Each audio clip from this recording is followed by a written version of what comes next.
नमस्कार, मैं हूं दीपक और आप देख रहे हैं टीएसके टॉक्स। आइए बात कर लेते हैं टाटा आईपीएल 2025 जो कि कल शुरू हुआ। पहला मुकाबला था भाई कोलकाता की ईडन गार्डन्स में, जहां पर केकेआर जिन्हें की होम एडवांटेज था। आजकल ये एडवांटेज बहुत चल रहा है जब से वो चैंपियंस ट्रॉफी खत्म हुई है।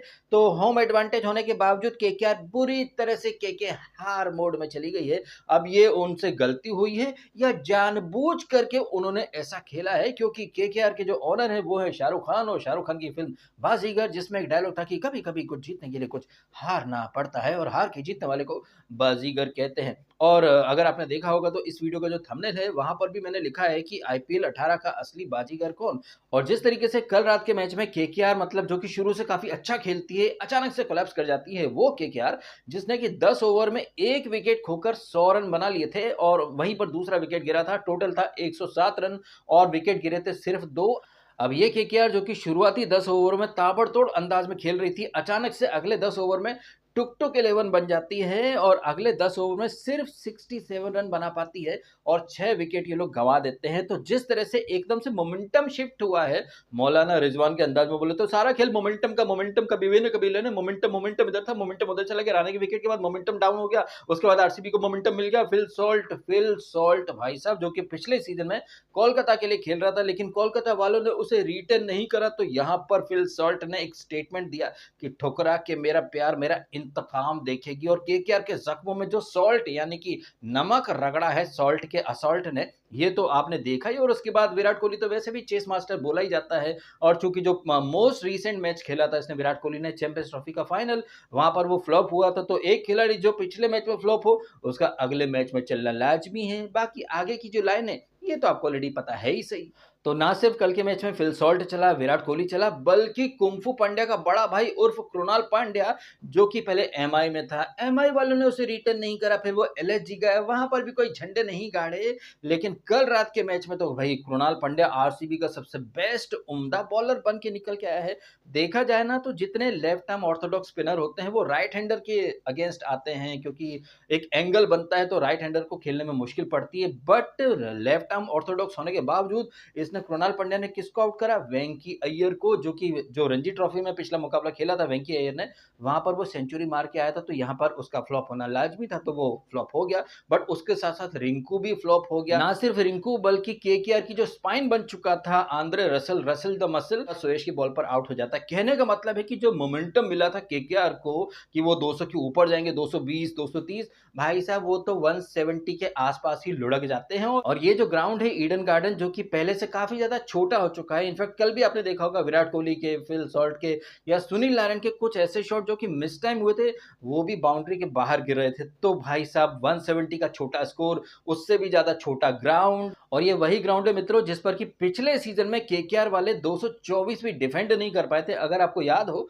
तो पिछले सीजन में जॉस बटलर ने ताबड़तोड़ सेंचुरी मार करके आरआर को जीत दिला दी थी। 224 या 222 का टारगेट था, जो कि आरआर ने अच्छे से चेस कर लिया था। तो वो ग्राउंड जिस पर 200 भी सेफ नहीं है, वहां 170 का घंटा सेफ होता जी, वो भी तब जबकि सामने सॉल्ट है, जो कि अलग ही इंतकाम वाले तेवर में था। अब जिस तरह से ये मैच खत्म हुआ है 16.2 ओवर्स में, इसने आरसीबी ने टारगेट जो है वो चेस कर लिया। तो आरसीबी वाले जो है वो एकदम जबरदस्त तरीके से सातवें आसमान पर उड़ रहे हैं, लेकिन वो भूल रहे हैं कि ये आरसीबी जब भी अपना पहला मुकाबला जीत जाती है, फिर आगे चल के वो टॉप 4 में भी नहीं आ पाती है। आपको एग्जांपल देता हूं, 2023 जब आरसीबी वालों ने अपना पहला मुकाबला खेला था मुंबई इंडियंस से, उसके अपने होम ग्राउंड में चिन्ना स्वामी में, वहां पर भी तकरीबन ऐसा ही टारगेट और इत्तेफाक से उतने ही ओवर में टारगेट चेज करा था इसने आरसीबी ने, जितने ओवर में कल रात को करा है, और टारगेट भी 170 की रेंज में ही था। कल 174, उस दिन 171 ऐसा कुछ था, जिसे कि मात्र 2 विकेट खो करके आरसीबी हासिल कर लेती है। वहां पर डुप्लेसी और विराट ने अच्छी पार्टनरशिप करी थी, यहाँ पर डुप्लेसी नहीं, सॉल्ट और विराट ने अच्छी पार्टनरशिप करी। फर्क बस इतना है कि कल 3 विकेट गिरे, वहां पर सिर्फ 2 विकेट गिरे थे। कहने का मतलब है कि 2023 में भी आईपीएल का आगाज आरसीबी ने इसी अंदाज में ताबड़तोड़ जीत के साथ करा था, लेकिन अंत में वो टॉप 4 में भी नहीं आ पाए थे। तो कल रात का मुकाबला आरसीबी जीत भले ही गई हो, लेकिन हवा में उड़ने से थोड़ा सा बचना चाहिए, क्योंकि जिस तरह से कल केकेआर हारी है, पता नहीं क्यों मुझे ऐसा लग रहा है कि केकेआर वाले जानबूझ करके हारे हैं। क्योंकि आप खुद सोचिए, वो टीम जो कि 10 ओवर में 107 बना चुकी है, अगले 10 ओवर में वो टीम मतलब 70 रन भी नहीं बना पा रही है, जबकि आपके पास आंद्रे रसेल था, रिंकू सिंह, रमनदीप, रघुवंशी, हर्षित राणा भी थोड़ी बहुत बैटिंग कर लेते, लेकिन इतने सारे प्लेयर्स होने के बावजूद आपकी टीम अगर कोलैप्स कर जाती है तो कुछ तो गड़बड़ है दया, कुछ तो गड़बड़ है। क्या पता केकेआर वालों ने अच्छे से स्टैट्स वगैरह स्टडी करे हो कि चलो आज जाने दो, आरसीबी को जीत जाने दो, आगे चल के हम जीत जाएंगे। अब ये एक अंदर खाने में प्लानिंग हो सकती है, अंदर खाने में बहुत सारी चीजें फिक्स होती हैं आईपीएल में, ये तो आप अच्छे से ही जानते हैं ना।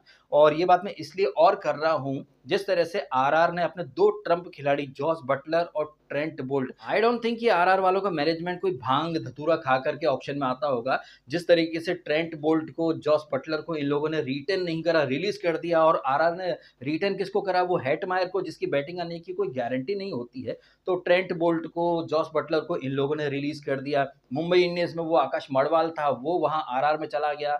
तो आप समझ सकते हैं कि अंदर खाने में कैसी कैसी प्लानिंग होती है। वो विल जैक्स, जिसने कि आरसीबी के लिए पिछली बार अच्छा परफॉर्म करा था, वो मुंबई में आ चुका है। तो आप समझ सकते हैं कि अंदर खाने में फ्रेंचाइज वाले कैसी सेटिंग करते हैं। ट्रेंट बोल्ट और जॉस बटलर के बिना आज खेलेगी आरआर, जो कि हैदराबाद में भिड़ेगी सनराइजर्स से। और आपको तो पता ही है कि आरआर की जर्सी में थोड़ा सा ब्लू शेड, ब्लू कलर है, और नीली जर्सी देख करके हेड जो है वो सामने वालों को हेडेक देना शुरू कर देता है। तो पहला मुकाबला आज होगा एसआरएच और आरआर का, जिसमें मेरा मानना है कि एसआरएच आराम से जीत जाएगी। रात को भाई एल क्लासिको है, सीएसके वर्सेस एमआई। और जैसा कि एमआई वालों का इतिहास रहा है, वो लोग सीजन का पहला मुकाबला हारते ही हारते हैं। तो अगर आज भी वो हार जाएं तो कोई आश्चर्य की बात नहीं होगी, क्योंकि चेन्नई का ग्राउंड है, स्पिन फ्रेंडली विकेट होने वाला है। अब तो नूर अहमद भी आ चुका है। मुंबई के पास अभी जसप्रीत बुमराह नहीं है, लेकिन हाँ तिलक वर्मा है। रोहित शर्मा पिछले मैच में अच्छा चला था चैंपियंस ट्रॉफी के फाइनल में, तो शायद आज वो फ्लॉप हो जाए। और सूर्य कुमार यादव तो भाई जब से मतलब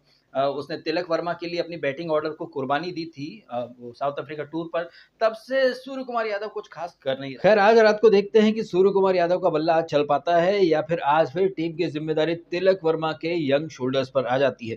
आप बताइएगा कमेंट करके। जिस तरह से कल केकेआर वालों ने थाली में सजा करके जीत जो है वो आरसीबी वालों को दे दी, और आरसीबी के जो फैंस है वो चने के झाड़ पर जो है वो चढ़ चुके हैं। आपका क्या मानना है इन सारी बातों के बारे में? और आज जो दो मैचेस हैं एसआरएच वर्सेस आरआर, जिसमें संजू सैमसन कैप्टन नहीं है but as an impact player वो खेलने वाला है, कौन जीतेगा ये मुकाबला? कमेंट करके आप भी अपने प्रेडिक्शन दीजिएगा। और रात को एल क्लासिको में कौन जीतने वाला है भैया, कमेंट अवश्य कीजिएगा आपके ओपिनियन। आपने समय निकाला, वीडियो देखा, आपका बहुत बहुत धन्यवाद। Thank you so much.